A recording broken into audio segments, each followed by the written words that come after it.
નમસ્કાર મિત્રો, હું દર્શના ચૌહાણ ફરી એકવાર આપનું હાર્દિક સ્વાગત કરું છું આપની પોતાની યુટ્યુબ ચેનલ વેક્ટર એજ્યુકેટર્સ પર। મિત્રો, આપણે જોઈ રહ્યા છે એનસીઈઆરટી બેઝડ સમરીની સિરીઝ કે જેની અંદર ગઈકાલે આપણે પ્રાચીન ઇતિહાસની વાત કરી હતી કે લાખો વર્ષો પહેલાંના મનુષ્યો એ આજની જીવનધારામાં કઈ રીતે ગોઠવાયા છે તેની આપણે આખી ચર્ચા કરી હતી। હવે આજે આપણે વાત કરીશું ભૂગોળ વિશે, જેની અંદર આપણે ભારતના ભૂગોળ વિશે આજે ચર્ચા કરીશું। તો આપણો પહેલો ટોપિક છે ભારતનું સ્થાન, તેની ભૂસ્તરીય રચના અને તેનું ભૂપૃષ્ઠ। તો મિત્રો, આ વિડીયોની અંદર આપણે વાત કરીશું કે આપણા પૃથ્વીના ગોળાર્ધમાં ભારતનું સ્થાન ક્યાં આવેલું છે, ભારતની આસપાસનો ભૌગોલિક નકશો કઈ રીતનો છે, આજથી લગભગ કરોડો વર્ષો પહેલાં પૃથ્વી કેવી હતી અને આ પૃથ્વીનો જે જમીની વિસ્તાર હતો તેમાંથી આજનો જે ભારતનો જમીન વિસ્તાર આપણે જે જોઈ રહ્યા છીએ તે કઈ રીતે નિર્માણ પામ્યો। તો મિત્રો, સૌપ્રથમ પ્રશ્ન છે આપણા સામે કે ભૌગોલિક દ્રષ્ટિએ ભારત દેશ કયા ગોળાર્ધમાં આવેલો છે। હવે મિત્રો જોઈએ કે આ છે આપણો પૃથ્વીનો ગોળો। હવે જો આપણા પૃથ્વીના ગોળા પર વચ્ચોવચ્ચ એક આડી રેખા દોરવામાં આવે તો પૃથ્વીના ગોળાના બે ભાગ પડે છે, ઉપરનો અને નીચેનો। તો તેમાંથી આ જે ઉપરનો ભાગ છે તેને આપણે કહીએ છીએ ઉત્તર ગોળાર્ધ અને નીચેનો જે ભાગ છે તેને આપણે કહીએ છીએ દક્ષિણ ગોળાર્ધ। હવે મિત્રો, આ જ રીતે જો આપણે આ પૃથ્વીના ગોળાની વચ્ચોવચ્ચ ઊભી સીધી રેખા દોરીએ તો ફરીથી પૃથ્વીના ગોળાના બે ભાગ પડે છે, એક જમણી તરફવાળો અને એક ડાબી બાજુવાળો।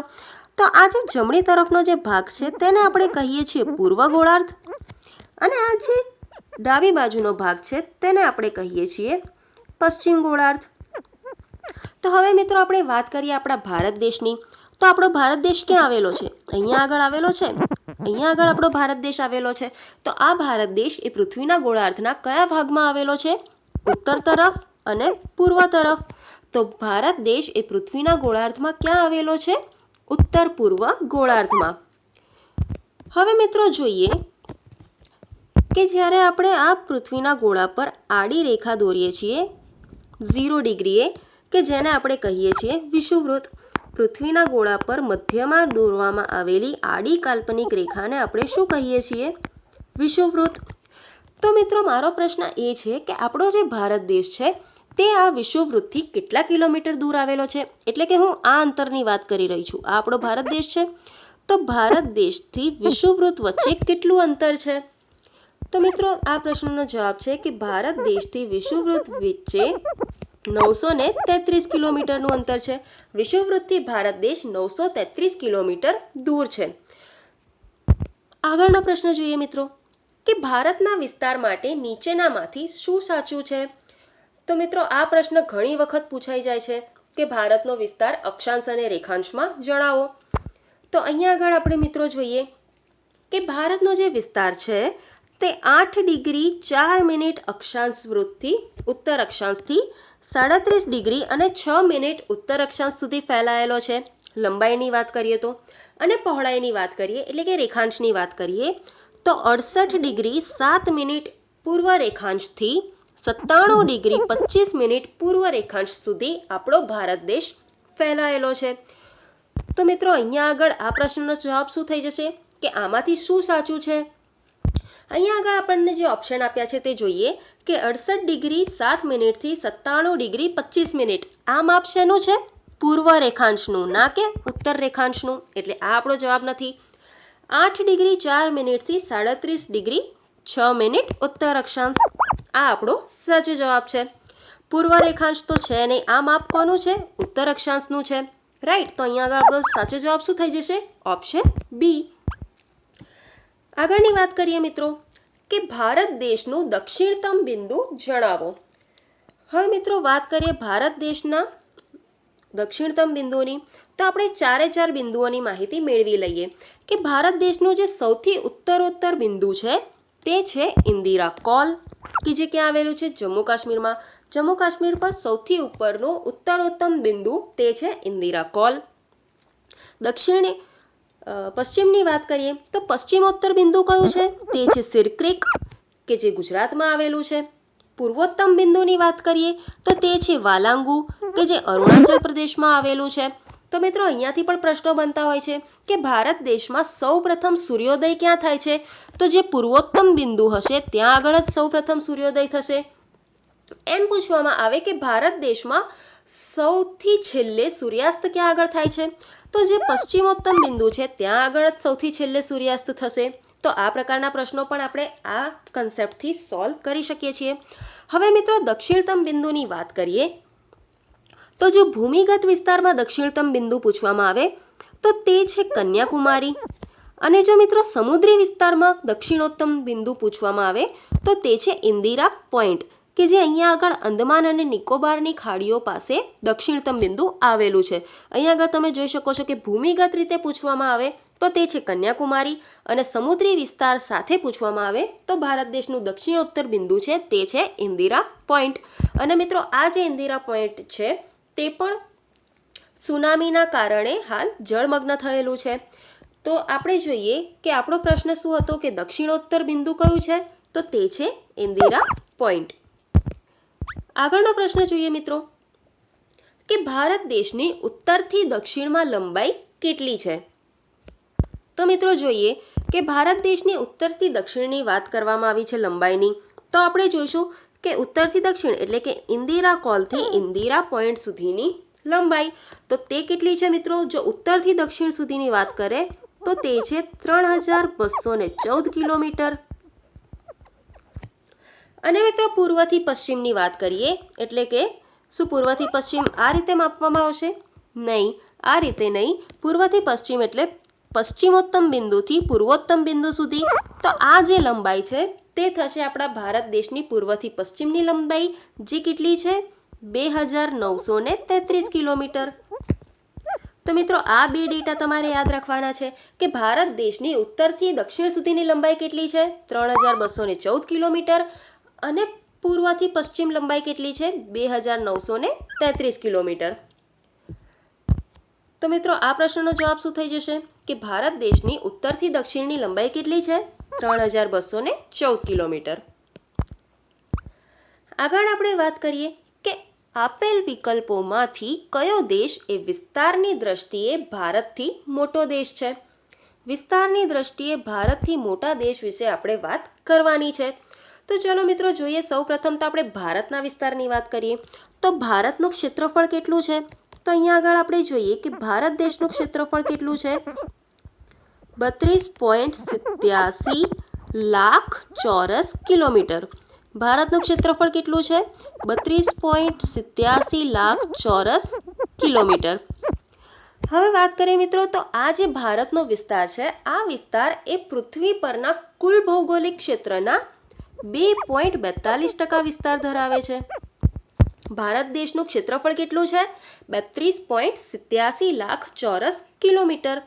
અને આ જે વિસ્તાર છે તે પૃથ્વીના કુલ ભૌગોલિક વિસ્તારના કેટલા ટકા ભાગ ધરાવે છે? તો તે છે 2.42%. હવે મિત્રો વાત કરીએ ભારતની પરિમિતિની. તો ભારતની જે સીમા રેખા છે તો ભારતની સીમા રેખા એ કેટલા કિલોમીટર લાંબી છે? તો ભારતની પરિમિતિની વાત કરીએ તો ભૂમિગત વિસ્તારની વાત કરીએ તો તે છે 15,200 કિલોમીટર. એટલે કે ભારતની પરિમિતિ કેટલી છે? 15,200 કિલોમીટર. અને જો તેની સમુદ્રી સીમાની વાત કરીએ એટલે કે ભારત દેશ કેટલા કિલોમીટર સમુદ્રી સીમા ધરાવે છે? તો તે છે 7,516.6 કિલોમીટર. હવે મિત્રો આ ડેટા તો આપણને ખ્યાલ જ હોય છે કે ભારતની ભૂમિગત સીમા રેખા કેટલી છે? 15,200 કિલોમીટર. સમુદ્રી વિસ્તાર કેટલો ધરાવે છે? 7,516.6 કિલોમીટરનો. પ્રોબ્લેમ ત્યારે આવે છે કે જ્યારે આ ડેટા આપણને ઘણી વખત પ્રશ્નોમાં માઇલ્સમાં પૂછી લેવામાં આવે છે. તો મિત્રો જોઈએ કે ભારત દેશનો જે ભૂમિગત વિસ્તાર છે, ભૂમિગત પરિમિતિ છે, સીમા રેખા છે, તે માઇલ્સમાં જોઈએ તો તે છે 9,445 માઇલ્સ. ભારતની જે પરિમિતિ છે 15,200 કિલોમીટરની, તેને જો માઇલ્સમાં જોઈએ તો તે છે 9,445 માઇલ્સ. અને જે સમુદ્રી વિસ્તારની સીમા છે તે માઇલ્સમાં જોવા જઈએ તો તે છે 4,671 માઇલ્સ. તો આ બે ડેટા મિત્રો અહીંયા આગળ યાદ રાખજો. ઘણી વખત પરીક્ષામાં સવાલને અઘરો કરવા માટે કિલોમીટરના બદલે તમને ઓપ્શન માઇલ્સમાં આપી દેવામાં આવે છે. તો આ બંને ડેટા અહીંયા આગળ યાદ રાખીશું. હવે આપણે જોઈએ કે પ્રશ્ન જે છે કે વિસ્તારની દ્રષ્ટિએ ભારતથી મોટો દેશ કયો છે, એટલે કે વિસ્તારની દ્રષ્ટિએ 32.87 લાખ ચોરસ કિલોમીટર કરતાં પણ વધારે વિસ્તાર ધરાવતા દેશોની વાત આપણે કરીએ. તો મિત્રો વિસ્તાર પ્રમાણે આપણે જોઈએ તો સૌપ્રથમ દેશ જે છે તે છે રશિયા. સૌથી વધુ વિસ્તાર ધરાવતો દેશ કયો છે? રશિયા. બીજા નંબરે જોઈએ તો તે છે કેનેડા. ત્રીજા નંબરે આપણે વાત કરીએ તો તે છે અમેરિકા, USA. ચોથા નંબરે આવે છે ચીન.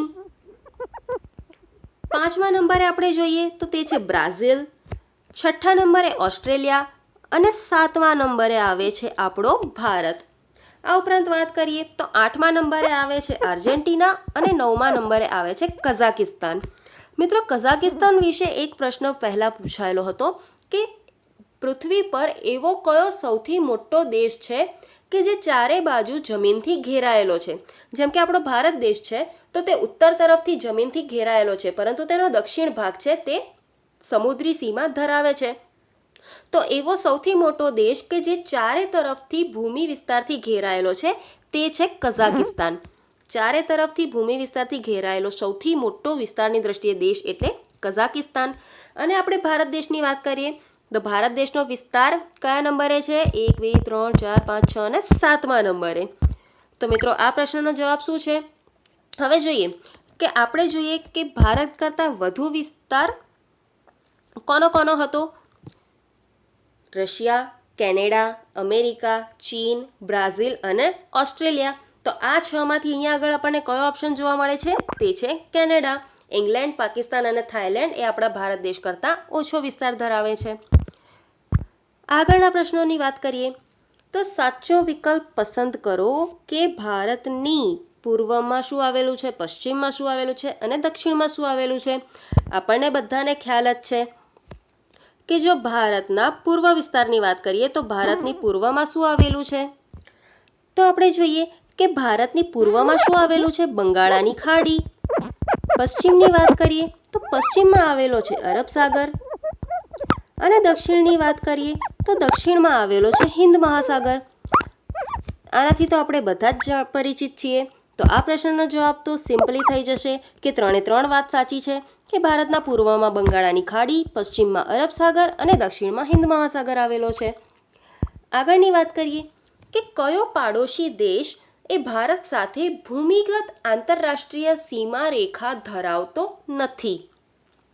તો મિત્રો વાત કરીએ હવે આપણે ભારતના પાડોશી દેશોની. તો મિત્રો ભારત સાથે ભૂમિગત સીમા રેખા ધરાવતા પાડોશી દેશો કેટલા છે? તો તે છે 7. અને ભારતના ટોટલ પાડોશી દેશોની આપણે વાત કરીએ તો તેની અંદર શ્રીલંકા અને માલદીવ્સનો પણ સમાવેશ થશે, કારણ કે તે આપણી સાથે ભારત દેશ સાથે ભૂમિગત સીમા રેખા તો નહીં પરંતુ સમુદ્રી સીમા રેખા ધરાવે છે. તો તે જવાબ થઈ જશે 9. તો હવે અહીંયા આગળ આપણે વાત કરીએ ભારતના પડોશી દેશોની. તો સૌથી પહેલાં વાત કરીએ પાકિસ્તાનની. તો પાકિસ્તાનની વાત કરીએ કે જેની રાજધાની શું છે? ઇસ્લામાબાદ. ત્યારબાદ આપણે વાત કરીએ અફઘાનિસ્તાનની. તો અફઘાનિસ્તાનની રાજધાની છે કાબુલ. ચાઇના જે આપણી ભારત દેશ સાથે ભૂમિગત સીમારેખા ધરાવે છે જેની રાજધાની છે બીજિંગ. નેપાળની વાત કરીએ તો તેની રાજધાની છે કાઠમાંડુ. ભૂટાનની વાત કરીએ જેની રાજધાની છે થિમ્પુ. મ્યાનમારની વાત કરીએ, મ્યાનમારની રાજધાની છે નાયપીડો. અને બાંગ્લાદેશ કે જેની રાજધાની છે ઢાકા. આ 7 દેશ જે છે પાકિસ્તાન, અફઘાનિસ્તાન, ચાઇના, નેપાળ, ભૂટાન, મ્યાનમાર અને બાંગ્લાદેશ કે જે ભારત સાથે આંતરરાષ્ટ્રીય ભૂમિગત સીમા રેખા ધરાવે છે. આ ઉપરાંત આપણે વાત કરીએ શ્રીલંકા અને માલદીવ્સની. તો તેઓ ભારત સાથે ભૂમિગત સીમા રેખા તો નથી ધરાવતા પરંતુ સામુદ્રિક સીમા રેખાઓ ધરાવે છે. તો આ પ્રશ્નનો જવાબ શું થઈ જશે કે ભારત દેશ સાથે ભૂમિગત આંતરરાષ્ટ્રીય સીમારેખા ધરાવતો દેશ કયો નથી? તે છે માલદીવ. આગળનો પ્રશ્ન મિત્રો જોઈએ કે ભારત અને શ્રીલંકા ખાલી જગ્યા દ્વારા અલગ પડે છે. ભારત અને શ્રીલંકા કઈ રીતે અલગ પડે છે? પાલ્કની સમુદ્ર ધુની દ્વારા કે પછી હિન્દ મહાસાગર દ્વારા કે પછી મન્નારના અખાત દ્વારા? ચલો મિત્રો જોઈએ અહીંયા આગળ. તો આ છે આપણો ભારત દેશ અને આ છે શ્રીલંકા. તો મિત્રો ભારત દેશ અને શ્રીલંકા તે બંનેની વચ્ચે આવેલી છે પાલ્કની સમુદ્રધુની અને મન્નારનો અખાત, ગલ્ફ ઓફ મન્નાર. હવે મિત્રો વાત કરીએ કે સમુદ્રધુની. તો સમુદ્રધુની કોને કહેવાય? કે જ્યારે બે મોટા સમુદ્રોને કોઈ એક નાનકડો સાંકડો માર્ગ એ જોડતો હોય.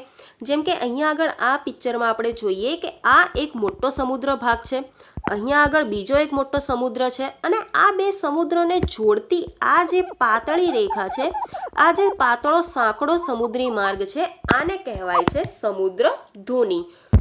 તો મિત્રો વાત કરીએ કે આ જે શ્રીલંકા અને ભારત દેશ છે, તો ભારત દેશની દક્ષિણમાં અહીંયા આગળ તો છે હિન્દ મહાસાગર. અહીંયા વાત કરીએ તો અહીંયા આગળ આપણે જોઈએ તો બંગાળાની ખાડીનો આ જે વિસ્તાર આવે છે, આ બંને મોટા સાગરોને જોડતી આ જે રેખા છે તેને કહીએ છીએ આપણે પાલ્કની સમુદ્રધુની. અને આ ઉપરાંત અહીંયા આગળ આવેલો છે મન્નારનો અખાત. હવે મિત્રો આપણે જોઈએ કે આપણે હંમેશા બે શબ્દો જોઈએ છીએ, અખાત અને ખાડી. ઘણી વખત આપણે સાંભળીએ છીએ કે કચ્છનો અખાત અને બંગાળાની ખાડી. તો આપણે ક્યારેય એમ કેમ નથી કહેતા કે કચ્છની ખાડી અને બંગાળાનો અખાત?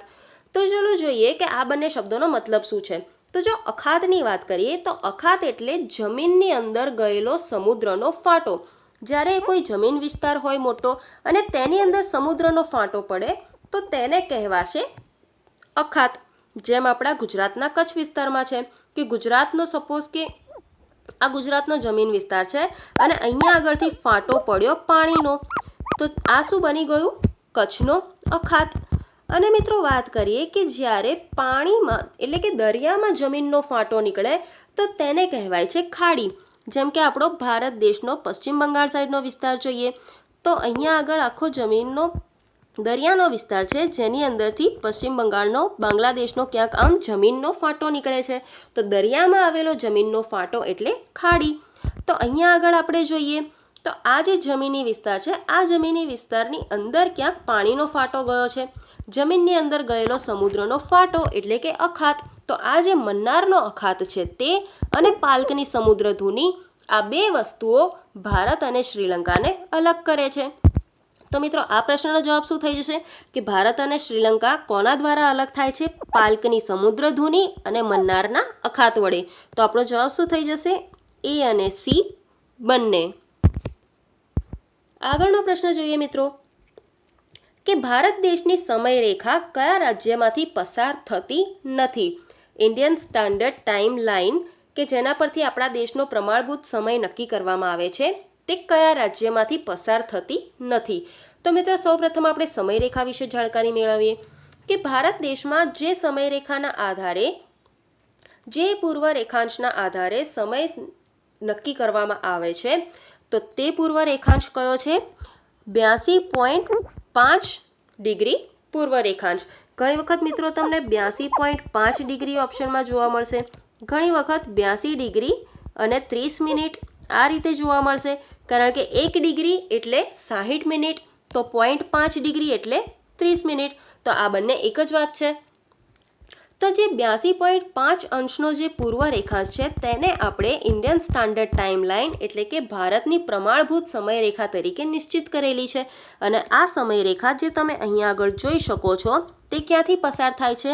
તો તે પસાર થાય છે ઉત્તર પ્રદેશ જિલ્લાના મિર્ઝાપુર વિસ્તારમાંથી. ભારતની પ્રમાણભૂત સમયરેખા ક્યાંથી પસાર થાય છે? ઉત્તર પ્રદેશના મિર્ઝાપુરમાંથી. આ ઉપરાંત આપણે વાત કરીએ કે આ જે પૂરો રેખાંશ છે તે કયા કયા રાજ્યોમાંથી પસાર થાય છે? તો તે પસાર થાય છે એક તો ઉત્તર પ્રદેશના મિર્ઝાપુરમાંથી, ત્યારબાદ તે પહોંચે છે મધ્યપ્રદેશમાં ઉપરાંત છત્તીસગઢ બાદ ઓરિસ્સામાં અને આંધ્રપ્રદેશ. તો આ જે 5 રાજ્યો છે, આ 5 રાજ્યોમાંથી ભારત દેશની પ્રમાણભૂત સમયરેખા પસાર થાય છે. ઉત્તર પ્રદેશ, મધ્યપ્રદેશ, છત્તીસગઢ, ઓરિસ્સા અને આંધ્રપ્રદેશ. આ 5 રાજ્યો યાદ રાખવાના છે. તો આપણે જોઈએ કે ભારત દેશની સમયરેખા કયા રાજ્યમાંથી પસાર થતી નથી? તો આ પ્રશ્નનો જવાબ શું થઈ જશે મિત્રો? તે છે બિહાર. આગળનો પ્રશ્ન જોઈએ મિત્રો કે ભૂસંચલનીય તકતીઓની એકબીજાની નજીક આવવાની પ્રક્રિયાને શું કહે છે? હવે મિત્રો વાત કરીએ કે આજથી કરોડો વર્ષ પહેલાં જે પૃથ્વીનું નિર્માણ હતું તેની. તો અત્યારે આપણે જે જમીન પર રહી રહ્યા છીએ, જેના પર આપણે ચાલીએ છીએ, આ દરેક જે ભૂસંચલનીય તકતીઓ છે તે તકતીઓ એક મેગ્માની ઉપર તરતી છે. આખી પૃથ્વી પર જેટલું પણ ખડકનું નિર્માણ છે તે નીચે પેટાળમાં એક મેગ્માની, એક લાવાની ઉપર તરી રહ્યું છે. હવે એવું તો છે નહીં કે આપણે હિન્દ મહાસાગરમાંથી કૂદકો માર્યો તો પાણીમાં તરીને ગોળાની બીજી તરફ નીકળીશું. જે સમુદ્રનું પાણી છે, આ પાણી પર તો ક્યાંક ને ક્યાંક એક જમીન વિસ્તાર ઉપર રહેલું છે અને આ જે જમીન વિસ્તારની તકતી છે તે એક મેગ્મા ઉપર તરી રહી છે. હવે આ જે મેગ્માની ઉપર આ જે તકતીઓ તરી રહી છે, તો જે મેગ્મા છે આ મેગ્મામાંથી કરંટ બહાર નીકળી રહ્યા છે. કરંટ એટલે કે ભૂમિગત તરંગો.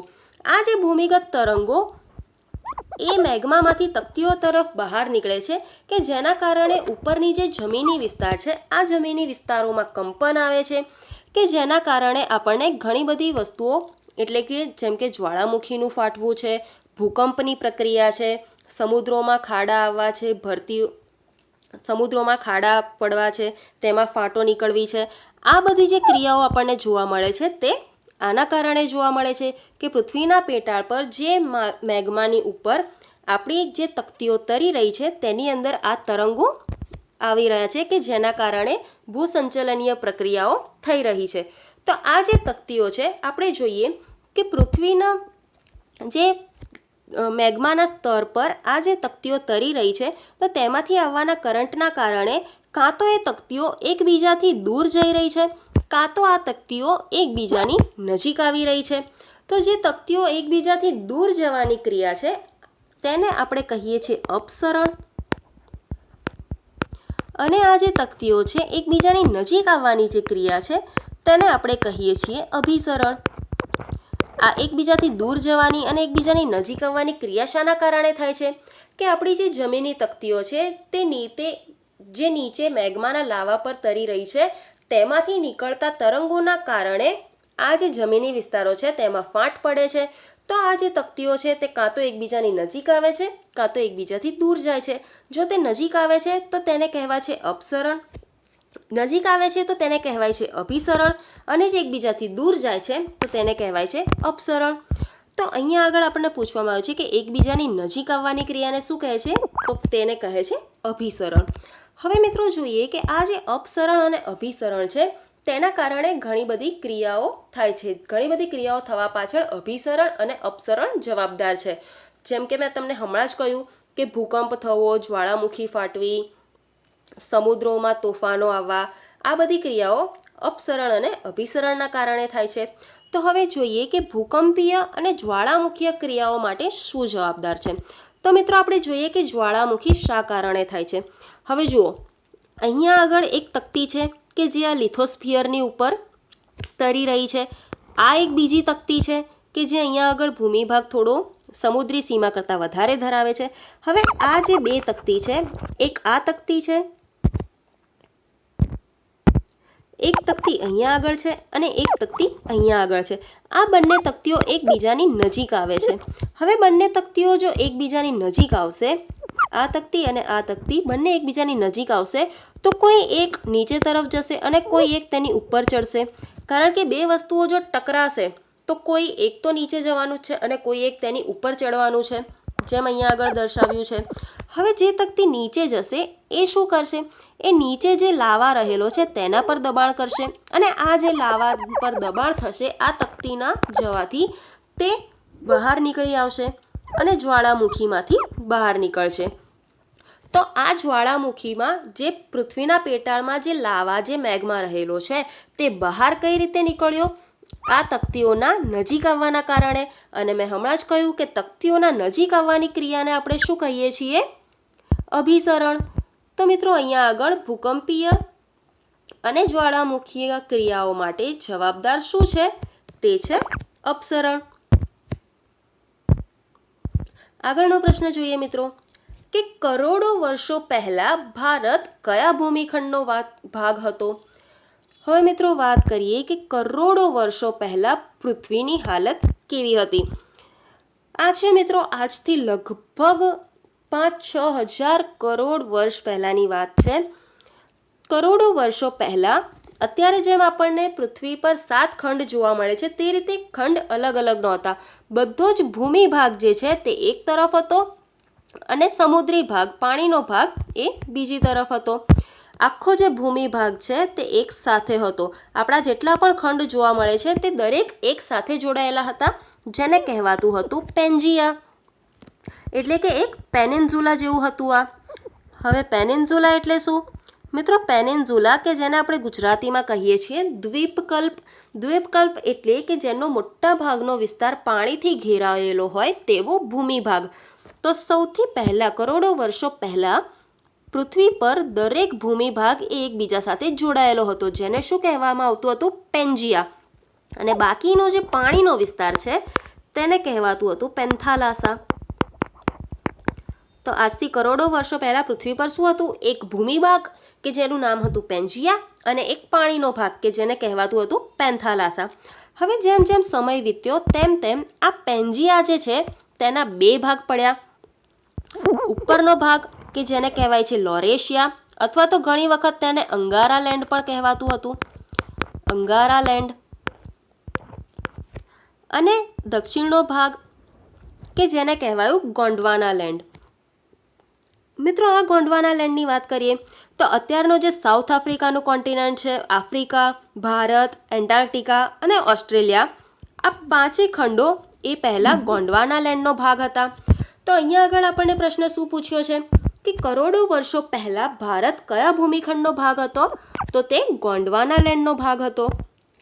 હવે મિત્રો પેન્જિયા અને પેન્થાલાસામાંથી આપણે જોયું કે તેના 2 ભૂમિભાગ થઈને એક લોરેશિયા બન્યું અને એક ગોંડવાના લેન્ડ બન્યું. હવે આ જે ગોંડવાના લેન્ડ છે તેના પણ ધીરે ધીરે ટુકડા થયા. ટુકડા કઈ રીતે થયા? મેં આગળ જ તમને વાત કરી કે જે મેગ્મા ઉપર જમીનની તકતીઓ તરી રહી છે તેની અંદરથી તરંગો ઉદ્ભવતા અને આ તરંગો ઉદ્ભવવાના કારણે ઉપર જમીની વિસ્તારમાં ફાટ પડતી. હવે આ જે તરંગોના કારણે જમીની વિસ્તારમાં ફાટ પડશે તો ફાટ કઈ રીતે પડશે કે જ્યાં જ્યાં આગળ ભૂમિ વિસ્તાર કાચો હશે. આ જે બધા આપણને વિસ્તાર દેખાઈ રહ્યા છે અહીંયા આગળ ખડકોમાં તિરાડો હશે, થોડી ક્રેક હશે કે જ્યાંથી તે નબળી હશે. તો ત્યાંથી આ બધા ભૂમિના વિસ્તારોના ટુકડા થયા અને તે 4 દિશાઓમાં ફેલાયા. હવે 4 દિશાઓમાં કેમ ફેલાયા? કારણ કે આપણી પૃથ્વી સતત પોતાની ધરી ઉપર ધરીભ્રમણ કરી રહી છે. તો હવે પૃથ્વીના ધરીભ્રમણના કારણે અને જમીનના પેટાળમાંથી જે તરંગો આવતા હતા આ તરંગોના કારણે આ જે ભૂમિભાગ છે આ ભૂમિભાગના ટુકડા થયા અને તે 4 દિશાઓમાં ફેલાવા લાગ્યા. તો હવે જો મિત્રો અહીંયા આગળ વાત કરીએ કે અહીંયા આગળ જોઈ રહ્યા છો તમે પેન્જિયામાંથી લોરેશિયાનું નિર્માણ થયું. ત્યારબાદ અહીંયા આગળ ગોંડવાના લેન્ડ અલગ પડ્યો. હવે આ ગોંડવાના લેન્ડમાંથી આ તકતી અલગ પડી જેને આપણે કહીએ છીએ ઇન્ડો ઓસ્ટ્રેલિયન પ્લેટ. ઇન્ડિયા અને ઓસ્ટ્રેલિયા, આ ઇન્ડિયા ઓસ્ટ્રેલિયન પ્લેટમાંથી ઇન્ડિયા અલગ થયું અને અહીંયા આગળ યુરેશિયા લોરેશિયા પ્લેટ સાથે અથડાયું. આ લોરેશિયા પ્લેટ એટલે યુરોપ પ્લસ એશિયા, આ રીતે તેને યુરેશિયા પ્લેટ પણ કહેવાતી. રાઈટ. ફરીથી જોઈએ કે પેન્જિયામાંથી લોરેશિયા અને ગોંડવાના લેન્ડ આ રીતે 2 ભાગ પડ્યા. અગેન ગોંડવાના લેન્ડમાંથી આ ઇન્ડો ઓસ્ટ્રેલિયન પ્લેટ બની અને ઇન્ડો ઓસ્ટ્રેલિયન પ્લેટમાંથી પણ ઇન્ડિયા છૂટું પડ્યું અને અથડાયું કોના સાથે? યુરેશિયા સાથે. અને યુરેશિયા સાથે અથડાઈને અત્યારે હાલ આપણે જે ભારત દેશ જોઈ રહ્યા છે તેનું નિર્માણ થયું. તો મિત્રો આગળ હવે આપણે જોઈએ કે આ જે ઇન્ડો ઓસ્ટ્રેલિયન પ્લેટ છે, હવે મિત્રો આપણે જોયું કે ઇન્ડિયા અને ઓસ્ટ્રેલિયા તેની વચ્ચે તો બહુ જ મોટો સમુદ્રી વિસ્તાર છે, તો આપણે તેને ઇન્ડો ઓસ્ટ્રેલિયન પ્લેટ કઈ રીતે કહીએ છીએ? તો મિત્રો મેં તમને અહીંયા આગળ જ બતાવ્યું કે જુઓ અહીંયા આગળ લોરેશિયા અને ગોંડવાના લેન્ડ તો અલગ થઈ રહ્યા છે. હવે આ જે વિસ્તાર છે આ હતો ઇન્ડો ઓસ્ટ્રેલિયન પ્લેટ. અહીંયા આગળ તમે જોઈ રહ્યા છો ઇન્ડો ઓસ્ટ્રેલિયન પ્લેટ. તો આ જે ઇન્ડો ઓસ્ટ્રેલિયન પ્લેટ છે હવે ઇન્ડિયા અને ઓસ્ટ્રેલિયા બંને પ્લેટ તો સાથે જ હતી, ધીરે ધીરે અલગ થવા લાગી.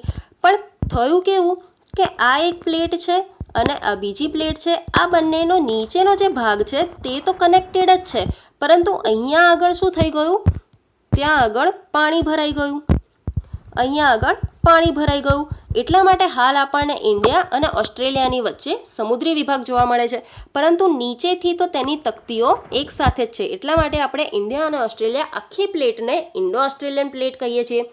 તો હવે પ્રશ્ન એ છે કે જ્યારે આ ભૂમિગત વિસ્તારોના ટુકડા થયા અને તે ચારે બાજુ ફેલાયા, તો તેમાંથી જે ઇન્ડો ઓસ્ટ્રેલિયન પ્લેટ છે તે સરકીને કઈ દિશા તરફ ખસે છે? તો મિત્રો જોઈએ કે આ જે ભાગ છે ભૂમિના, તેના ટુકડા થયા. એક ભાગ આ તરફ ગયો, એક આ તરફ, એક આ તરફ, અને આપણા ભારતનો જે ભાગ છે તે કઈ તરફ ગયો? ઉત્તરની તરફ. GIF છે એટલે મારે થોડું પકડવું મુશ્કેલ થઈ રહ્યું છે. તમે જોઈ શકો છો કે બધા ટુકડા એક તરફ જુદી જુદી તરફ ગયા, અને તેમાંથી આ જે ભારત દેશનો વિસ્તાર ધરાવતો જે ભાગ છે તે કઈ તરફ ખસ્યો? ઉપરની તરફ, એટલે કે ઉત્તર તરફ. તો આ પ્રશ્નનો જવાબ શું થઈ જશે મિત્રો? કે ઇન્ડો ઓસ્ટ્રેલિયન પ્લેટ એ સરકીને કઈ દિશા તરફ ખસે છે? તો તે ઉત્તર દિશા તરફ ખસે છે. તો મિત્રો આ હતું કે ભારત દેશનો હાલમાં આપણે જે જમીની વિસ્તાર જોઈ રહ્યા છીએ તે ગોંડવાના લેન્ડથી, સૌપ્રથમ તો પેન્જિયામાંથી ગોંડવાના લેન્ડમાં કઈ રીતે આવ્યો? ગોંડવાના લેન્ડમાંથી ઇન્ડો ઓસ્ટ્રેલિયન પ્લેટ તૂટી અને તેમાંથી ઇન્ડો ઓસ્ટ્રેલિયન પ્લેટનો એક ભાગ એ જઈને ઉત્તર તરફ જઈને યુરેશિયા એટલે કે લોરેશિયાની પ્લેટ તરફ અથડાયો, અને આપણે હાલનું આપણું ભારત દેશ જોઈ શકીએ છીએ. રાઈટ. તો અહીંયા સુધી આપણે જોયું કે ભારત દેશ તેના વિસ્તારની વાત કરી, તેની સીમા રેખાની વાત કરી, તેના ક્ષેત્રફળ વિશે જોયું, તેના આસપાસના પાડોશી દેશોના ભૌગોલિક સીમા વિશે વાત કરી, તેનો જે સમુદ્રી ભાગ છે અરબ સાગર, હિન્દ મહાસાગર, બંગાળાની ખાડી, તે સમુદ્રી વિસ્તારની વાત કરી. આગળ આપણે તેના સમયરેખાની વાત કરી, અને ત્યારબાદ આપણે જોયું કે અપસરણ અને અભિસરણની ક્રિયાઓ દ્વારા આપણો જે ભારત દેશની જે જમીની વિસ્તાર છે તેનો હાલ એશિયામાં નિર્માણ કઈ રીતે થયું. તો મિત્રો હવે આગળના ચેપ્ટરમાં આપણે વાત કરીશું કે આ જે ઇન્ડો ઓસ્ટ્રેલિયન પ્લેટ હતી જે યુરેશિયાની પ્લેટ સાથે ટકરાઈ, તો આ બંને પ્લેટ વચ્ચેના ટકરાવના કારણે ભારત દેશની અંદર આપણને કઈ કઈ ભૌગોલિક સ્થિતિઓ જોવા મળે છે, જેમ કે હિમાલય પર્વતનું નિર્માણ થવું, ગંગા નદીના મેદાનોનું નિર્માણ થવું, જે દક્ષિણના ભાગના છે પૂર્વના મેદાનો અને પશ્ચિમ તટના મેદાનો તેનું નિર્માણ થવું, અરબ સાગરનું નિર્માણ. આ દરેક વસ્તુની ચર્ચા આપણે નેક્સ્ટ ટોપિકમાં કરીશું. તો જો તમને આ વિડીયો સારો લાગ્યો હોય તો લાઇક કરો, શેર કરો, સબસ્ક્રાઈબ કરો અને વેક્ટર એજ્યુકેટર્સ સાથે જોડાઈ રહો. And stay home, stay safe. Thank you.